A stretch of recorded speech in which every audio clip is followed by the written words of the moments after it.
Merhabalar arkadaşlar. Hadi Örsen'in YouTube kanalıma hepiniz hoş geldiniz. Bugünkü videomda 1,5-2 yaşa uygun bebek yeleğinin anlatımını yapacağım. Hem kız bebeklerde hem de erkek bebeklerde kullanabileceğiniz bir model.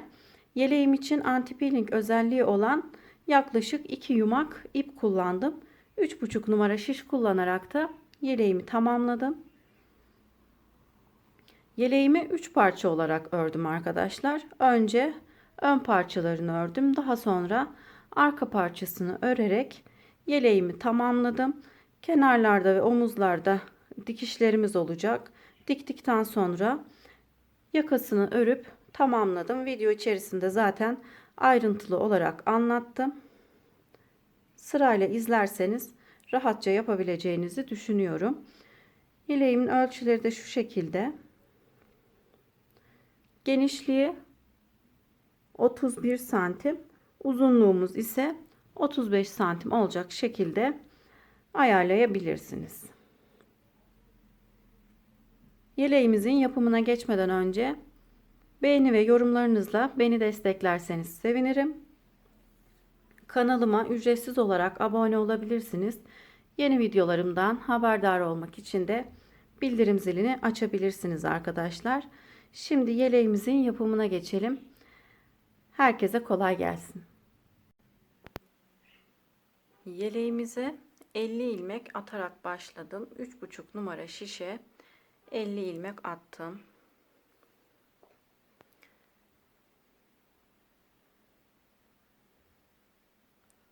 Şimdi ilk sıramızda bir ilmek ters, bir ilmek düz olarak örüyorum. İlk ilmeğimi ördüm. Bir ilmek ters, bir ilmek düz. Bir ilmek ters, bir ilmek düz.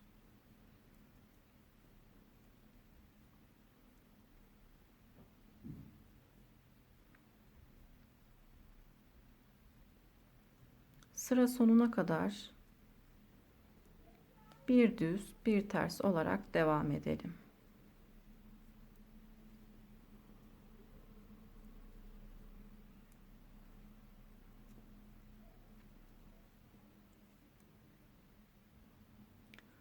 Sıra sonuna kadar bir ters, bir düz olarak ördüm. Şimdi ipimi öne alıyorum. Sondaki ilmeği örmeden şişime geçirip ön yüze geçiyorum.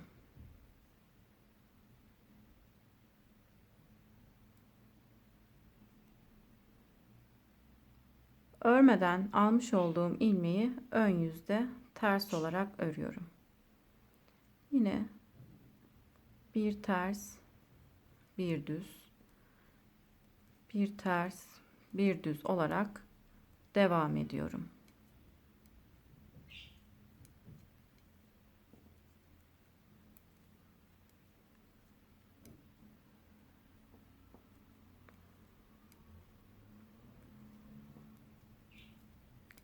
Yeleğimizin bu parçası bizim sağ tarafımız. Daha sonra da sol tarafı öreceğiz arkadaşlar. Daha sonra arkasını örüp 3 parça halinde birleştireceğiz. Daha önceki örmüş olduğum yelekleri yakadan başlamıştım. Fakat bu yeleği parçalı olarak örüp birleştireceğiz.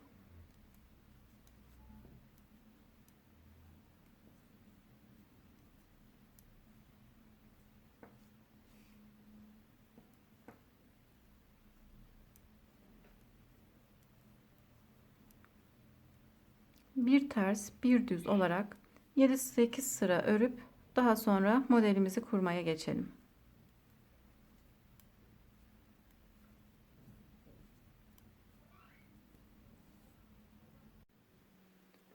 Lastik kısmını tamamladım arkadaşlar. 9 sıra bir ters, bir düz olarak ördüm. 7-8 sıra örelim demiştim fakat modeli ön yüzde kurmaya başlayacağım için arka yüzü bir sıra ördüm. Sondaki ilmeği örmeden aldım. Ön yüze geçtim. Şimdi örmeden almış olduğum ilmeği ters olarak örüyorum. Bu sırada modelimizi kurmaya başlıyorum.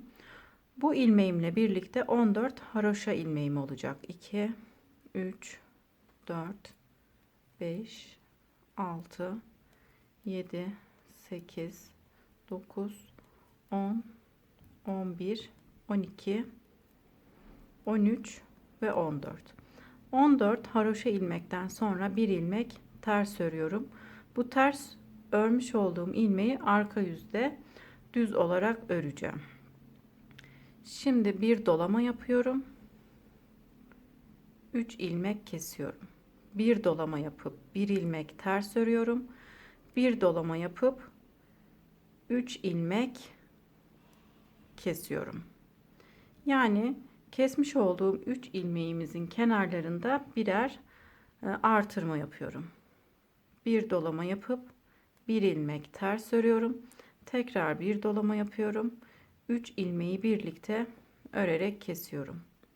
Bir ilmek dolama yapıp bir ilmek ters örüyorum. Model aralarımızda bir ilmek ters ilmeğimiz olacak. Şimdi bir dolama yapıp 3 ilmeği birlikte örüyorum. Bir dolama yapıp bir ilmek ters örüyorum. Tekrar bir dolama yapıp 3 ilmeği birlikte örerek kesiyorum. Bir ilmek dolama yapıp bir ilmek ters örüyorum. Tekrar bir ilmek dolama yapıp 3 ilmek birlikte örüyorum. Dolama yapıp bir ilmek ters örüyorum. Yine bir ilmek dolama yapıp 3 ilmeği birlikte örüyorum. Bir ilmek dolama yapıp bir ilmek ters örüyorum. Modelimizi bu şekilde kuruyoruz. Sonda 3, 6, 7 ilmeğim kaldı. 6 tanesini haroşa olarak örüyorum. Sonda olan bir ilmeği düz olarak örüp arka yüze geçiyorum. Arka yüzde 1, 2, 3, 4, 5, 6, 7. 7 ilmek bizim pat ilmeğimiz olacak. İlk ilmeğimizi örmeden aldık. 6 ilmeğimizi haroşa olarak ördük. Şimdi bir ilmek düz örüyorum. Ön yüzümüzde ters olarak örmüş olduğum ilmeği arka yüzde düz olarak örüyorum. 3 ilmek ters, 1 ilmek düz. 3 ilmek ters, 1 ilmek düz. Modelde olan ilmeklerimizi 3 tanesini ters olarak, arada olan ilmeklerimizi ise düz olarak örüyorum arka yüzümüzde.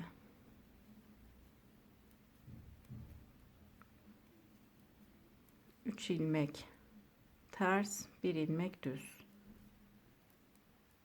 3 ilmek ters, bir ilmek düz.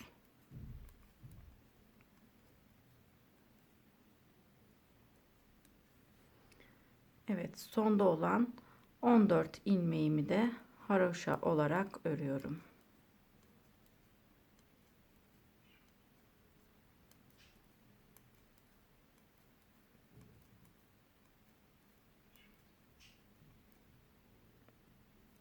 Sondaki ilmeğimi örmeden alıp ön yüze geçiyorum.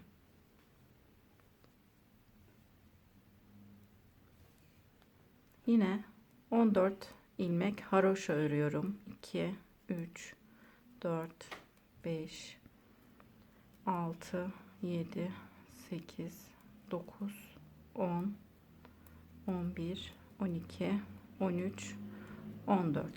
14 haroşa ilmeğimden sonra bir ilmek ters örüyorum. 3 ilmek düz örüyorum. 1 ilmek ters, 3 ilmek düz. 1 ilmek ters, 3 ilmek düz örüp arada olan ilmeklerimi ters örüyorum. Model aralarında bir ilmek ters ilmeğimiz olacak. 3 ilmek düz, 1 ilmek ters.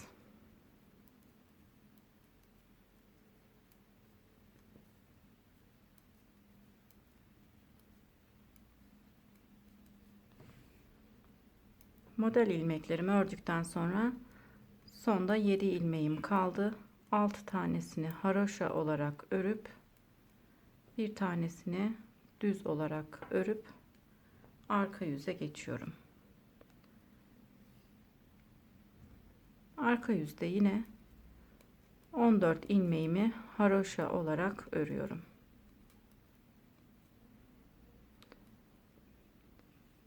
Pardon arkadaşlar, burada 7 ilmeğimizi haroşa olarak örüyoruz. 1 ilmek düz örüyorum.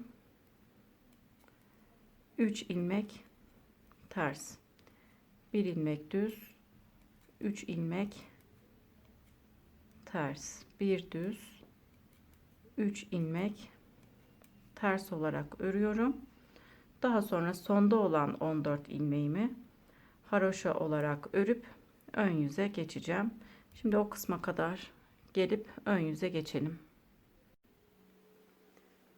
Ön yüze geçtim.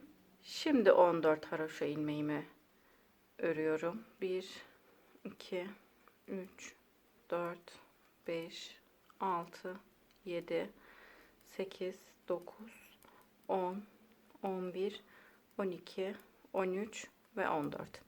14 haroşa ilmeğimi ördükten sonra 1 ilmek ters örüyorum. Yine bu sırada modelimizi yapmaya geçiyorum. 1 ilmek dolama yaparak 3 ilmeği birlikte örerek kesiyorum. Tekrar dolama yapıyorum. 1 ilmek ters örüp bir dolama yapıp 3 ilmeği birlikte örerek kesiyorum. Bir dolama yapıp 1 ilmek ters örüyorum ve tekrar bir dolama yapıp 3 ilmeği birlikte örerek kesiyorum. Bir dolama yapıyorum, 1 ilmek ters örüyorum. Bir dolama yapıp 3 ilmeği kesiyorum. Tekrar bir dolama yapıp 1 ilmek ters örüyorum. Bir dolama yapıp 3 ilmeği birlikte örerek kesiyorum. 2 ilmek artırıp 2 ilmek kesmiş oluyoruz. Model aralarında ise 1 ilmek ters ilmeğimiz olacak.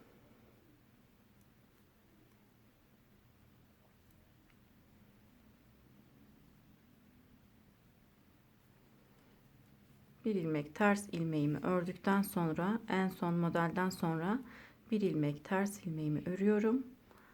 6 ilmek haroşa örüyorum. Sondaki ilmeği düz olarak örüp arka yüze geçiyorum. Düz olarak örmüş olduğum ilmeği örmeden alıp 6 ilmek haroşa örüyorum. 1 ilmek düz, 3 ilmek ters, 1 ilmek düz, 3 ilmek ters.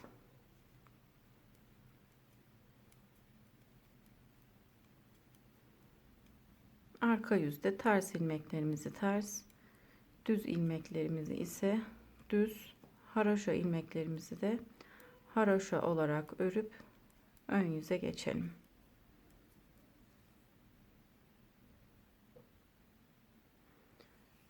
Ön yüze geçtim. 14 haroşa ilmeğimi ördüm.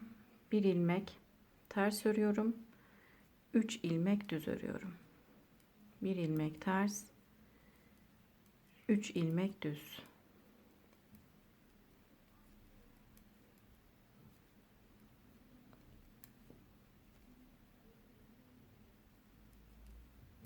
Üç ilmek düz, 1 ilmek ters, 3 ilmek düz, 1 ilmek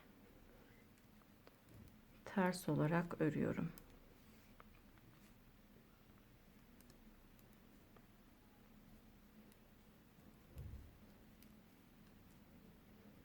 Son modelden sonra 1 ilmek ters ilmeğimi örüp 6 ilmek haroşa örüyorum.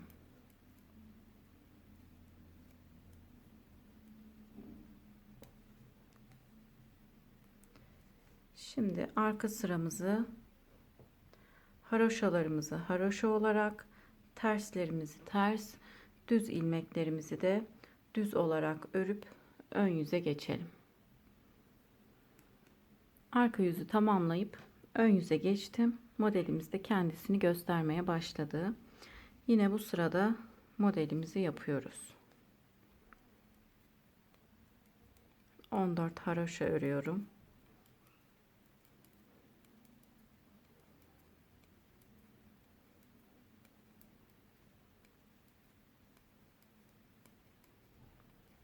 On dört ilmek haroşa ördükten sonra bir ilmek de ters örüyorum. Bir dolama yapıp 3 ilmeği birlikte örerek kesiyorum. Bir dolama yapıp bir ilmek ters örüyorum. Bir dolama yapıp 3 ilmeği birlikte örerek kesiyorum. Bir dolama yapıp bir ilmek ters örüyorum. Tekrar bir dolama yapıp 3 ilmeği birlikte örerek kesiyorum. Modelimizin her iki tarafına birer ajur yaparak artırma yapıyoruz. Aralarda ise bir ters ilmeğimiz olacak şekilde örüyoruz.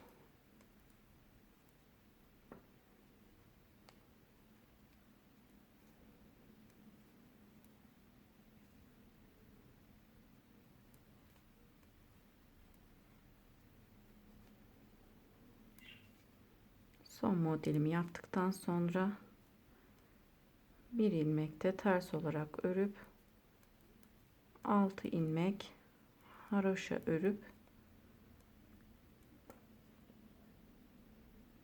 sondaki ilmeği düz olarak örüp arka yüze geçiyorum.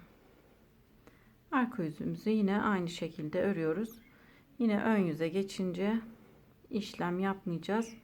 Bir sıra düz örüp daha sonra tekrar arka yüze geçip yine aynı şekilde örüp ön yüzde tekrar modelimizi yapıyoruz arkadaşlar. Modelimiz bu şekilde ilerliyor.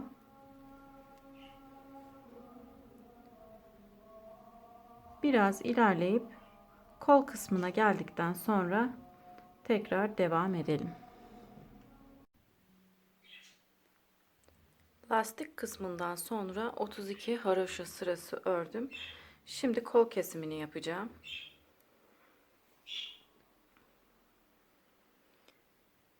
İki ilmeği birlikte örerek kesiyorum. 1 2 3 4 5 6 ve 7. 7 ilmek kenarda kolumuz için kesim yaptım. Şimdi 7 haroşa örüyorum. 7 ilmek haroşa örüyorum. 2 4 6 7. Bir ilmek ters örüyorum. Bir dolama yapıp 3 ilmeği birlikte örerek kesiyorum. Modelimi yapmaya devam ediyorum.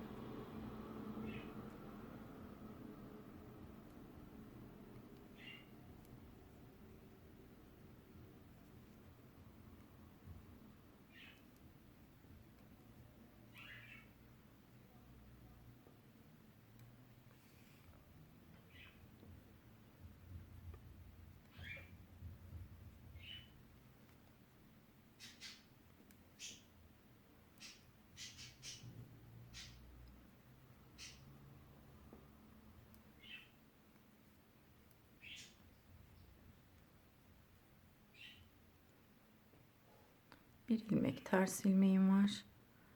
7 ilmek de haroşa ilmeği örüp sırayı tamamlıyorum.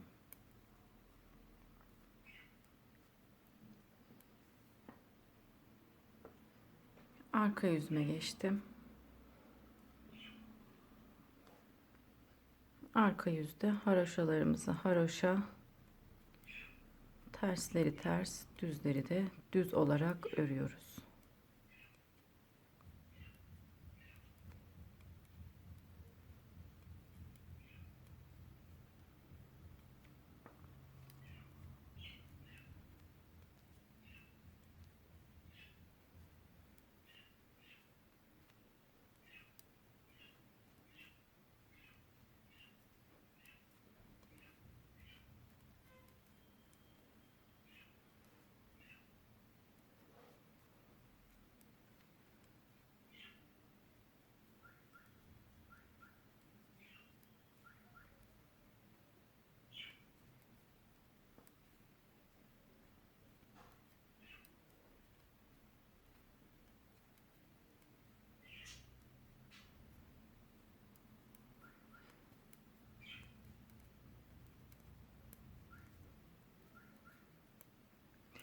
7 ilmek haroşamızı ördüm.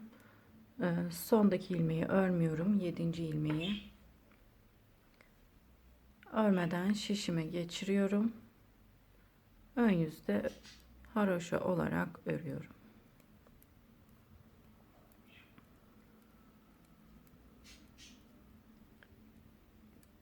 Yedi ilmek haroşadan sonra bir ilmek ters örüyorum. 3 ilmek düz, bir ilmek ters, 3 ilmek düz. Bu sıramızı da bu şekilde tamamlıyoruz.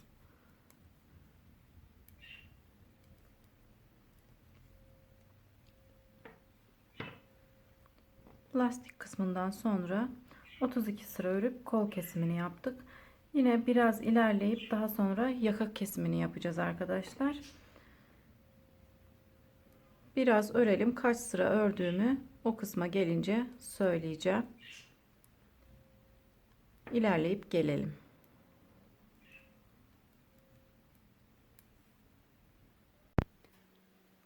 Kolumuzu kestikten sonra 2, 4, 6, 8, 10, 12.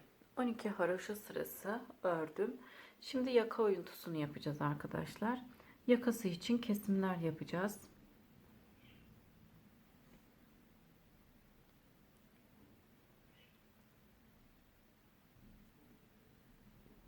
Yedi ilmek kesiyorum. 1, 2, 3, 4, 5, 6 ve 7. Bu sırada 7 ilmek kestim.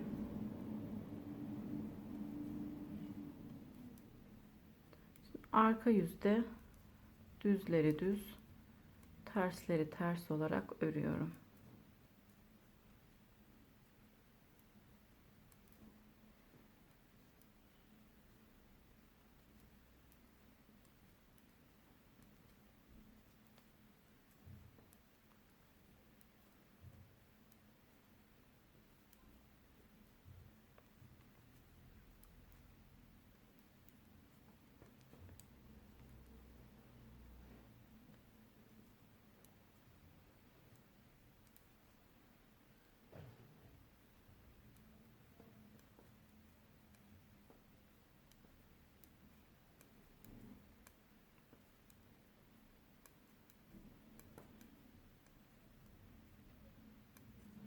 Sondaki ilmeği örmeden alıp ön yüze geçiyorum.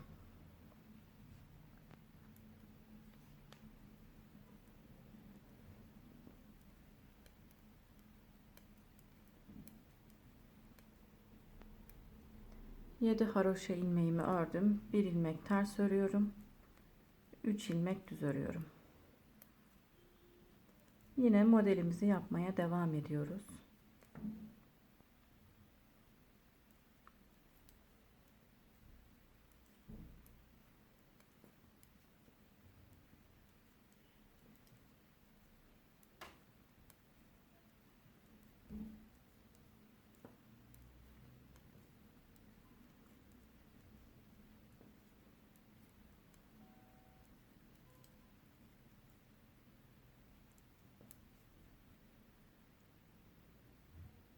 Sondaki ilmeği de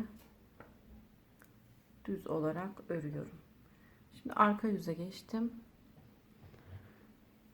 Arka yüzde 5 ilmek keseceğim. İlk önce 7 ilmek kesmiştik. Şimdi 5 ilmek kesiyorum. 1, 2, 3, 4 ve 5. 5 ilmeğimi kestikten sonra ters ilmeklerimizi ters, düz ilmeklerimizi de düz olarak örüyoruz.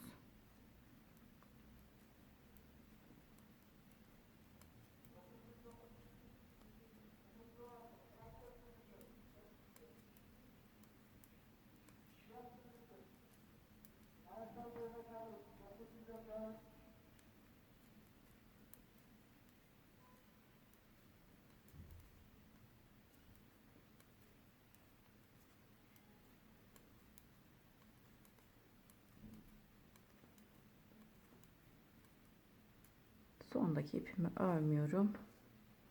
Ön yüze geçiyorum. Şimdi yine bu sırada modelimizi yapalım.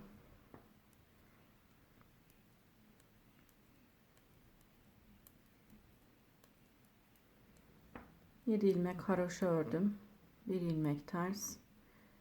Bir dolama yaptım. 3 ilmeği birlikte örerek kesiyorum. Tekrar bir dolama yapıp 1 ilmek ters örüyorum. Bir dolama yapıyorum. 3 ilmek kesiyorum. Bir de dolama yapıp 1 ilmek ters örüyorum. Bir dolama yapıp 3 ilmeği birlikte örerek kesiyorum.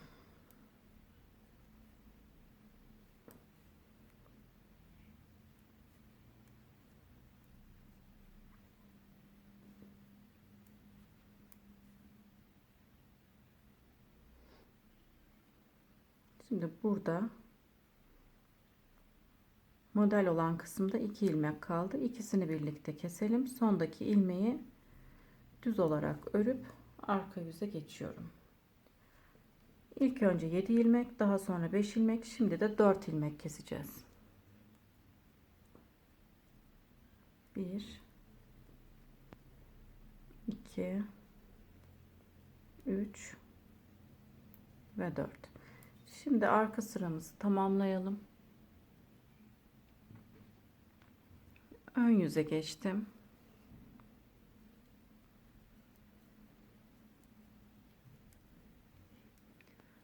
Sıra sonuna kadar örelim.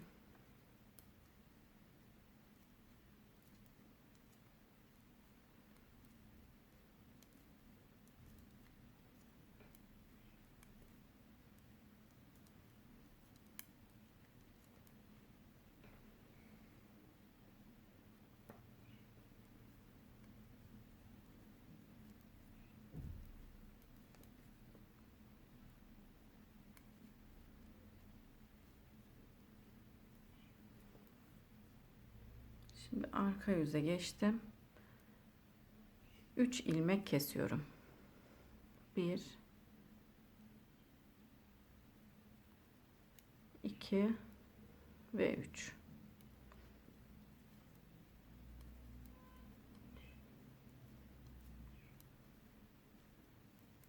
Başka kesim yapmayacağım arkadaşlar. 7 ilmek, 5 ilmek, 4 ve 3 ilmek olarak kestik. Şimdi şişimde olan ilmeklerimi öreceğim. Başka kesim yapmıyorum. Şişimde olan ilmeklerimizle biraz ilerleyip gelelim.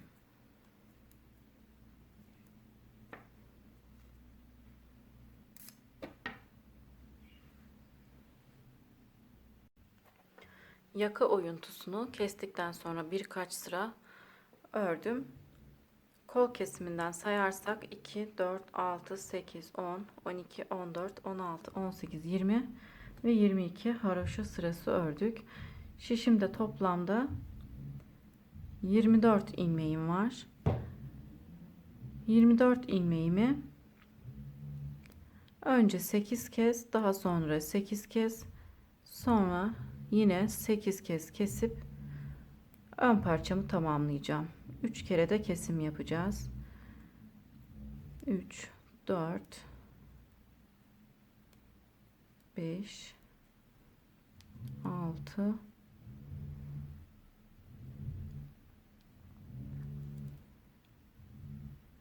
1 2 3 4 5 6 7 ve 8 ilmek kestim. 2 ilmek düz örüp 1 ilmek ters örüyorum. 3 ilmek düz örüp 1 ilmek ters örüyorum. Yine 3 ilmek düz örüp 1 ilmek ters örüyorum. 3 ilmek düz örüyorum. Sondaki ilmeğimi de düz örüp ön yüze geçiyorum.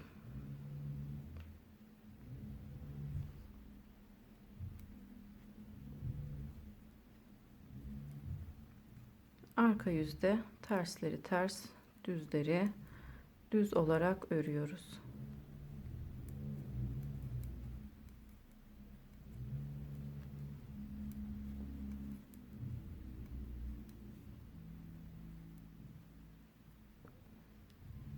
Şimdi bu sırada yine 8 ilmek keseceğim. 1 2 3 4 5 6 7 ve 8 ilmek kestim. 2 ilmek düz ördüm. Bir dolama yapıp bir ilmek ters örüyorum. Bir dolama yapıp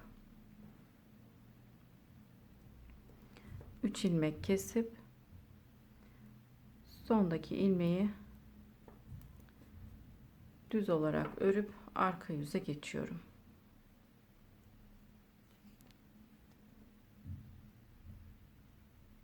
Arka yüzde ilmeklerimi tersleri ters, düzleri düz olarak örüyorum.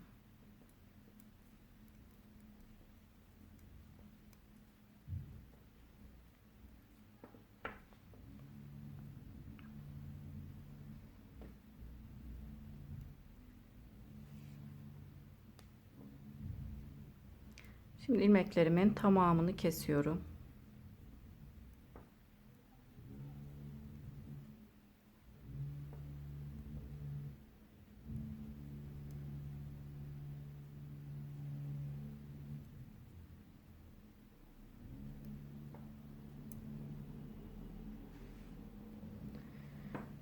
İlmeklerimin tamamını kestim. Omuz kısmını bu şekilde kesiyoruz arkadaşlar.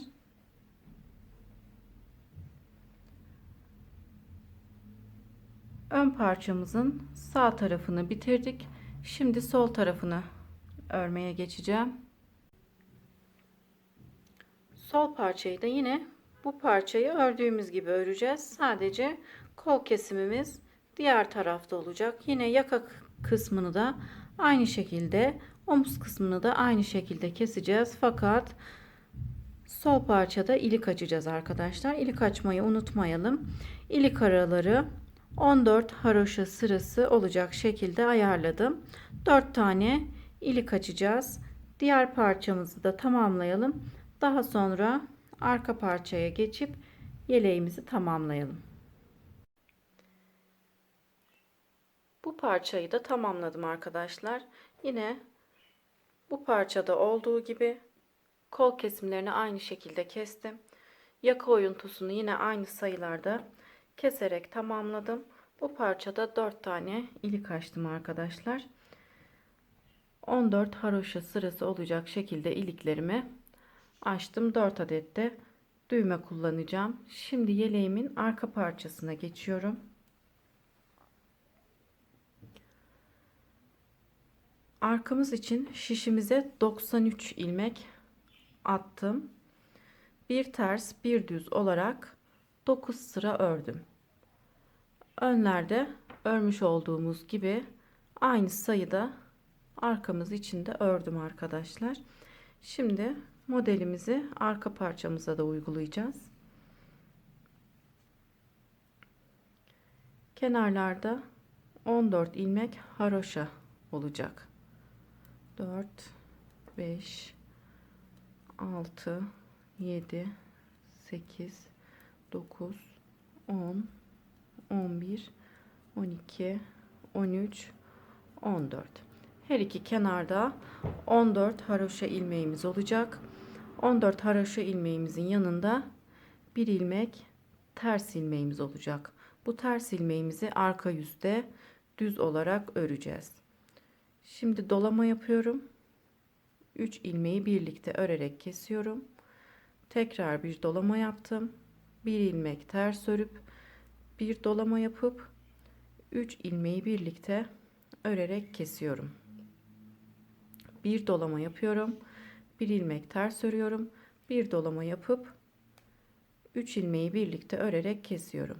Tekrar bir dolama, bir ilmek ters ör, bir dolama, 3 ilmeği birlikte örerek kes.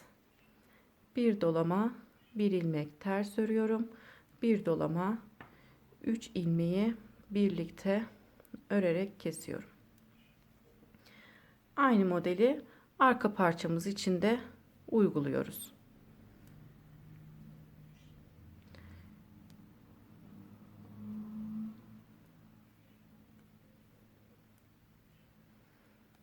...15 ilmeğimiz kalana kadar bu şekilde örelim. 15 ilmeğim kaldı. 15 ilmeğimden önce 3 ilmek örerek kestim. Bir dolama yapıyorum. Bir ilmek ters örüyorum. Bu ters ilmeğimi arka yüzde düz olarak öreceğim. Şimdi 14 ilmek haroşa örüyorum.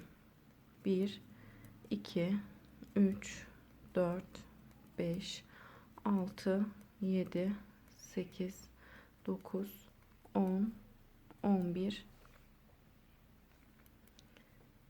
12 13 14. ilmeğimi de örmeden alıp arka yüze geçiyorum.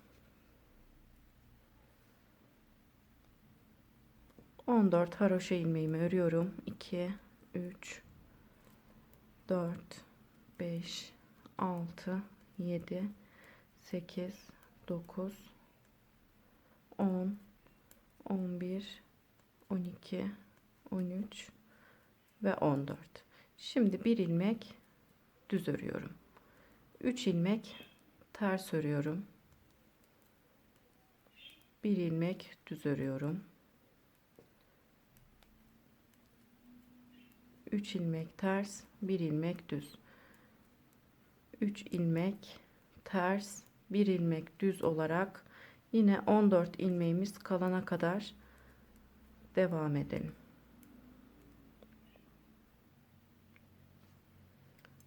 14 haroşa ilmeğim kaldı. Haroşa ilmeğimden önce bir ilmek düz olarak ördüm. Ön yüzde ters olarak örmüş olduğumuz ilmeği bu yüzde ters olarak örüyoruz. Zaten aralarda, model aralarında bir ilmek ters ilmeğimizi arka yüzde düz olarak örüyoruz. Şimdi 14 ilmek haroşa örüyorum.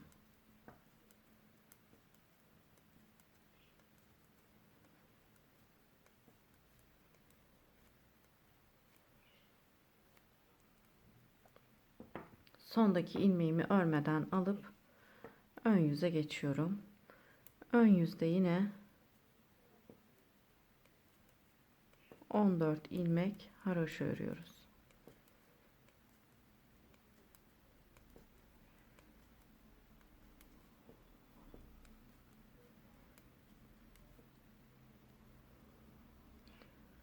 Şimdi bir ilmek ters, 3 ilmek düz. Bir ilmek arada olan ilmeklerimizi ters olarak örüyorum. Bir ilmek, 3 ilmek düz, bir ilmek ters. 3 ilmek düz, bir ilmek ters.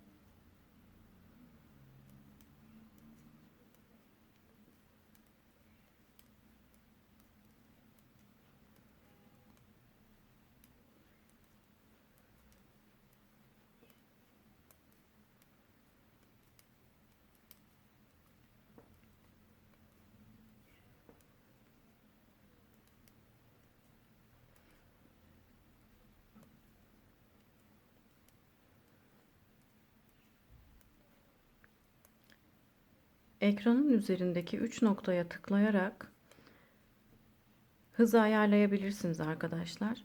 Daha yavaş örmemi istiyorsanız yavaşlatabilir. Daha hızlı örmemi istiyorsanız da hızlandırabilirsiniz. Şimdi sonda olan 14 haroşa ilmeğimi örüyorum.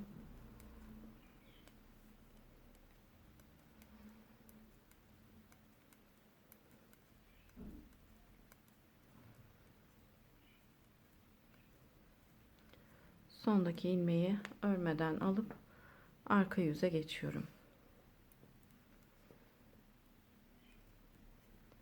Yine 14 haroşa ilmeğimi öreceğim.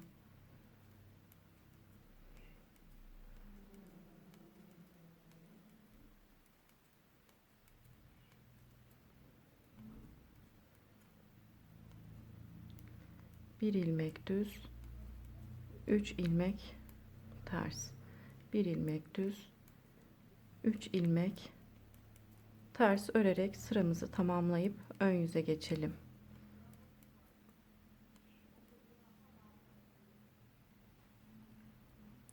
Ön yüze geçtim. 14 ilmek haroşa ilmeğimi ördüm.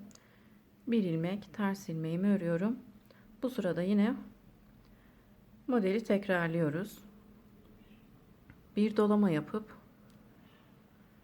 3 ilmek kesiyorum. Bir dolama yapıp bir ilmek örüyorum. Bir dolama, 3 ilmek kes, bir dolama, bir ilmek ters ör, bir dolama yap, 3 ilmek kes.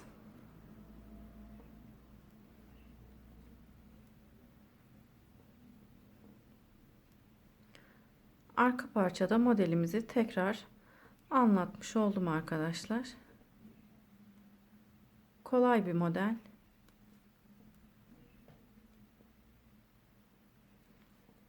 Örmeye yeni başlayanlar bile bu modeli rahatça yapabilirler.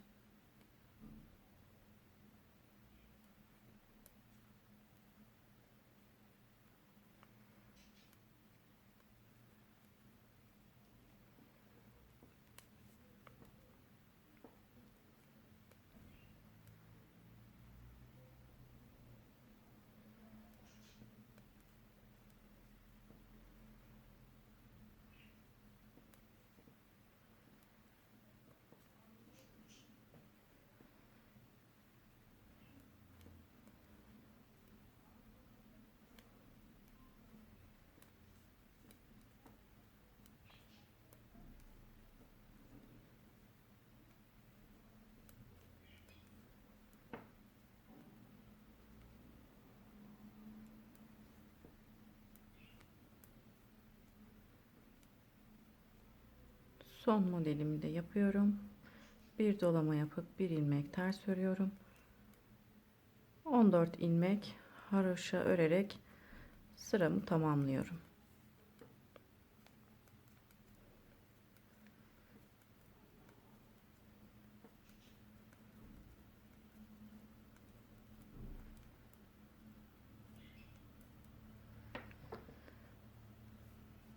Modelimizi bu şekilde göstereyim. Arka parçamız da bu şekilde olacak arkadaşlar. Kenarlarda 14 ilmek haroşamız olacak. Orta kısımda ise modelimizi yapacağız.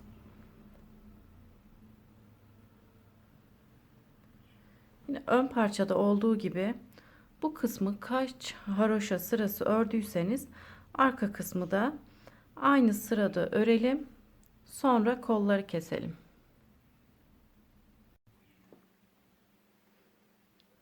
Arka parçamızı da ön parçamızda olduğu gibi 32 haroşa sırası ördüm.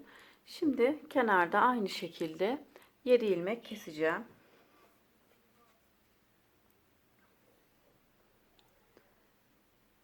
1 2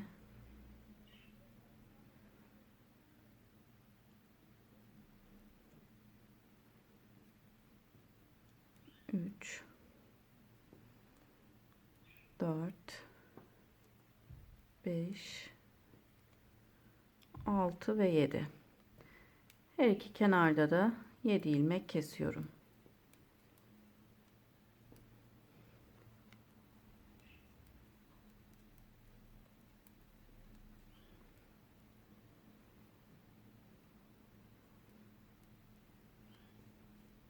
Modelimi yine yapmaya devam ediyorum.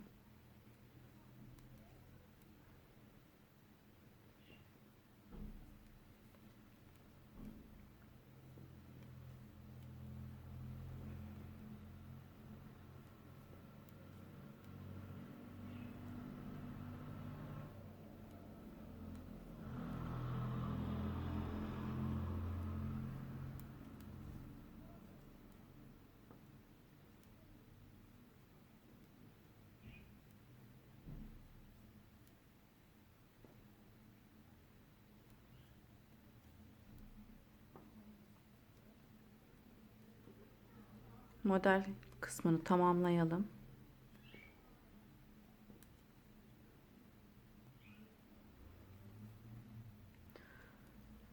Şimdi yine 14 haroşa ilmeğimi örüyorum.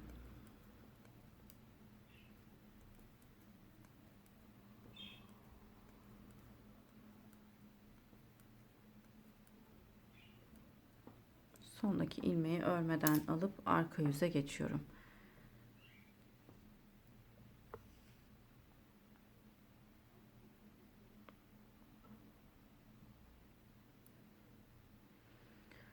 Bu yüzde yine ilmeklerimi kesiyorum. 7 ilmeğimi keseceğim. 2 3 4 5 6 ve 7. 7 ilmek kestikten sonra arka yüzde tersleri ters, düzleri düz, haroşa ilmekleri ise haroşa olarak örüyorum.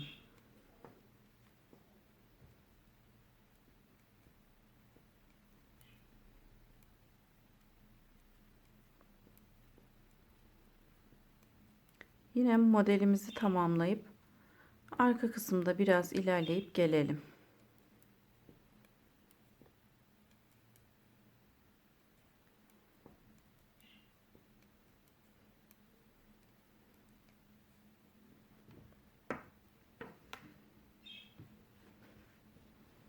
Modele devam edelim. Daha sonra yine omuzlarda kesim yapacağız.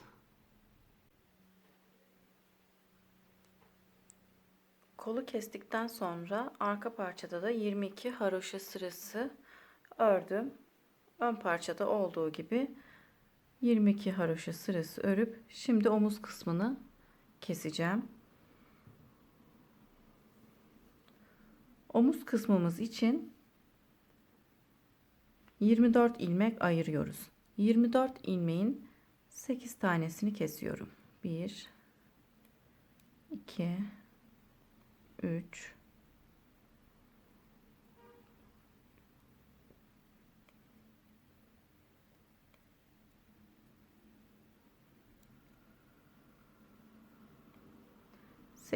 8 ilmek kestikten sonra örmeye devam ediyorum. 16 ilmek öreceğim. 2 4 5 6 7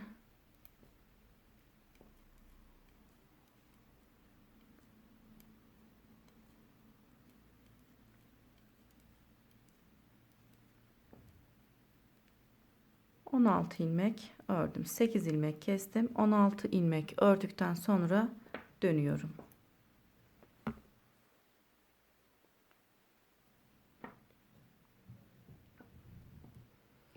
Arka yüzde ilmeklerimi örmeye devam ediyorum.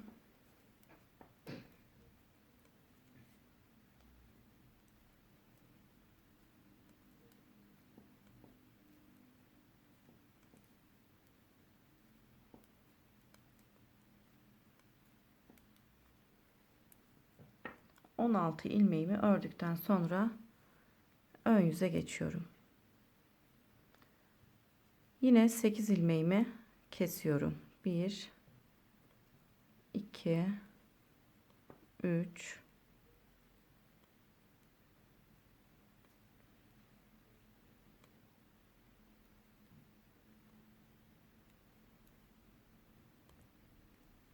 8 8 ilmek kestikten sonra yine modelimi yapıyorum. Burada modelde 2 ilmeğim kaldı. 2 ilmeği kesip 1 artırdım. 1 ilmek kesip 1 artırmış oldum. 1 artırıyorum. 3 ilmeği birlikte örerek kesiyorum. Tekrar 1 artırma yapıyorum. Sondaki ilmeği de örüp arka yüze geçiyorum. Arka yüzde yine ilmekleri örmeye devam ediyorum.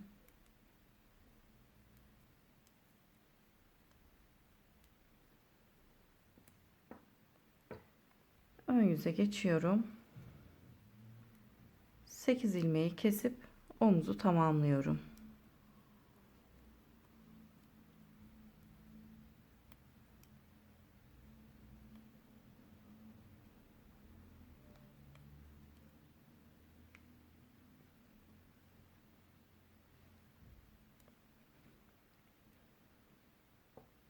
İpimi burada keseceğim. Dikmek için biraz ip bırakıyorum ve ipimi kesiyorum.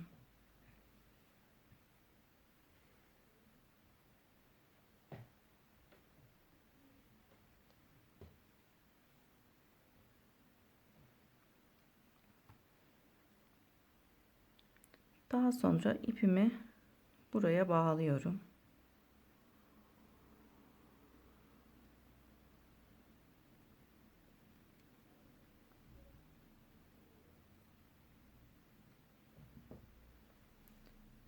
Diğer omzumuzu öreceğiz arkadaşlar.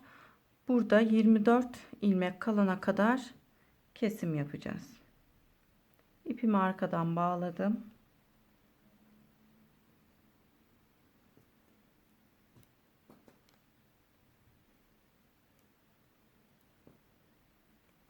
...24 ilmek kalana kadar kesiyorum.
...2, 4, 6, 8, 10, 12, 14, 16, 18, 20, 22, 24...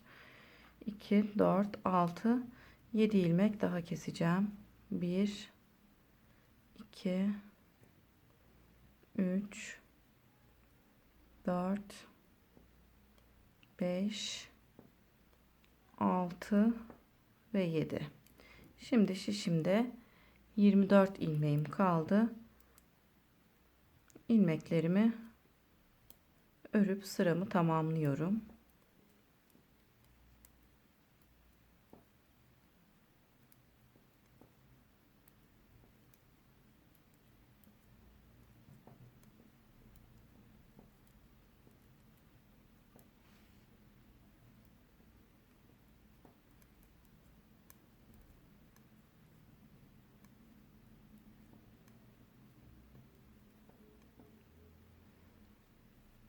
Şimdi arka yüze geçiyorum.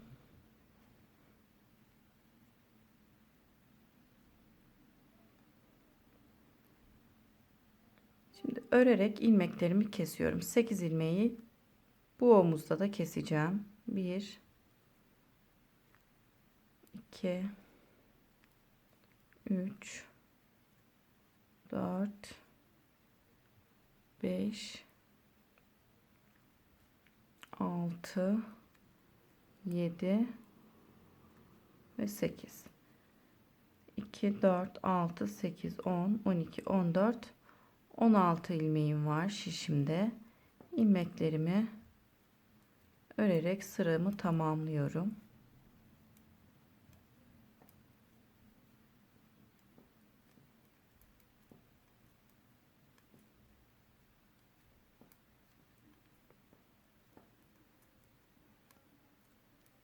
Sondaki ilmeği düz olarak örüp ön yüze geçiyorum.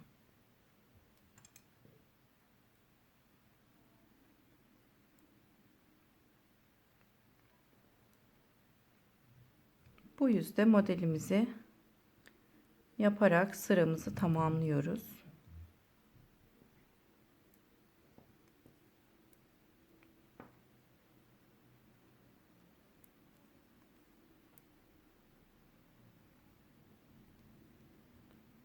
Burada 2 ilmeği birlikte örerek kestim. Sondaki ilmeğimi de düz olarak örüp arka yüze geçiyorum.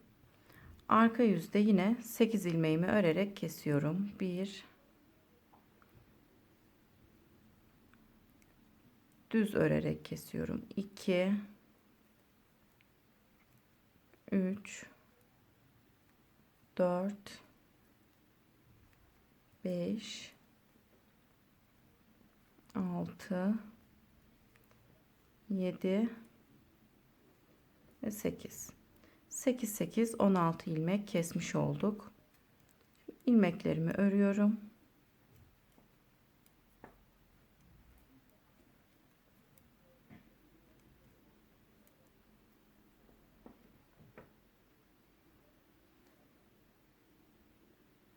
Ön yüze geçtim.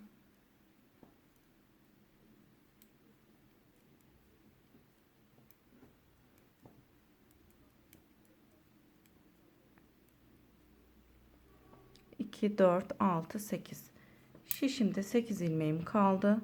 8 ilmeğimi de yine örerek kesiyorum. Arka parçamızı tamamlamış oluyoruz.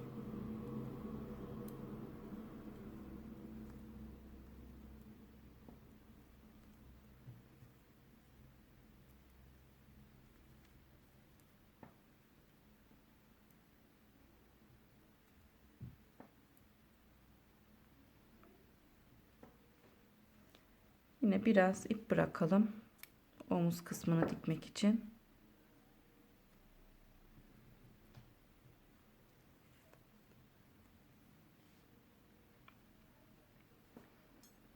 Arka parçayı da bu şekilde tamamladık.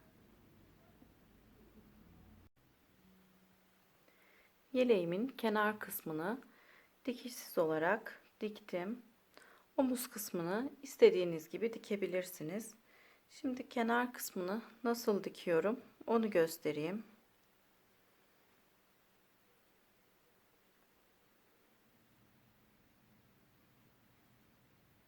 Bu şekilde bir bu taraftaki dişe batıyorum. Bir de bu taraftaki dişe batarak birleştiriyorum. Bu şekilde dikiş izi olmadan dikiyoruz.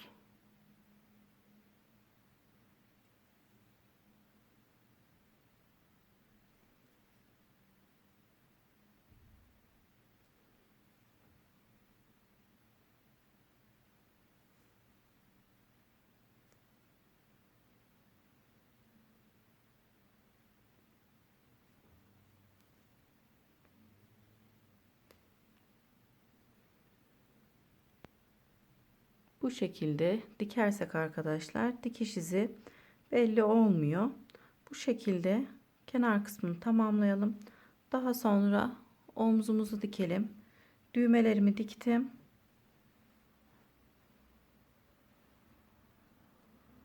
Omuzu da diktikten sonra yakadan ilmek alacağız. Şimdi omuzumuzu dikip gelelim.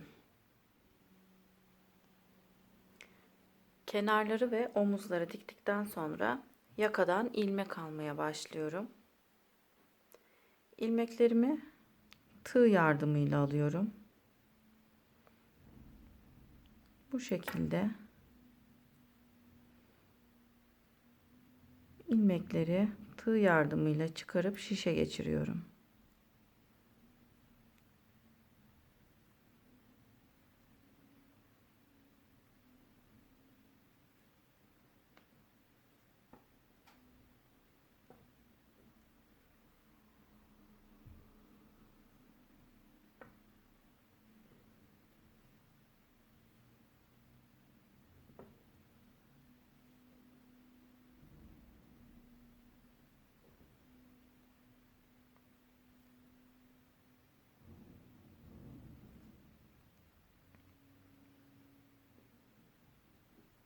Bu şekilde ilmeklerimizi alalım.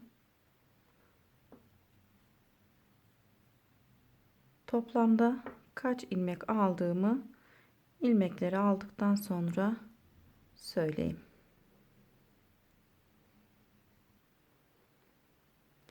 ilmeklerimin tamamını çıkardım. Toplamda yakamızda 90 ilmeğimiz oldu.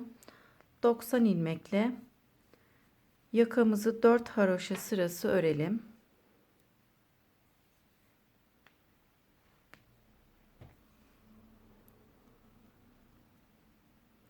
Haroşamı her iki yüzde de düz olarak öreceğim.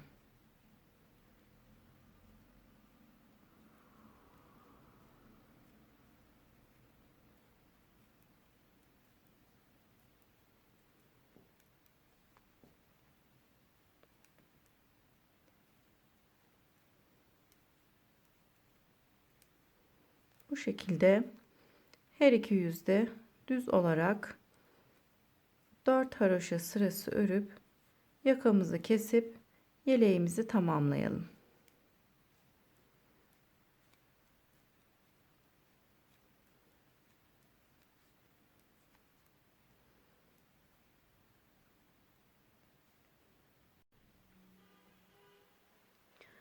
Yaka kısmımızı 3 haroşa sırası ördükten sonra arka yüzde hem örüp hem kesim yaptım. Arka yüzde kesim yaptım. Çünkü ön yüze son sıramızın ters olarak gelmesi için arka yüzde hem örüp hem kesim yaptım. Kesmiş olduğumuz sıramızla birlikte 4 haroşa sıramız oldu. Yakamızı da bu şekilde tamamlayarak yeleğimi bitirdim. Yeni videolarımda görüşmek üzere. Şimdilik hoşça kalın.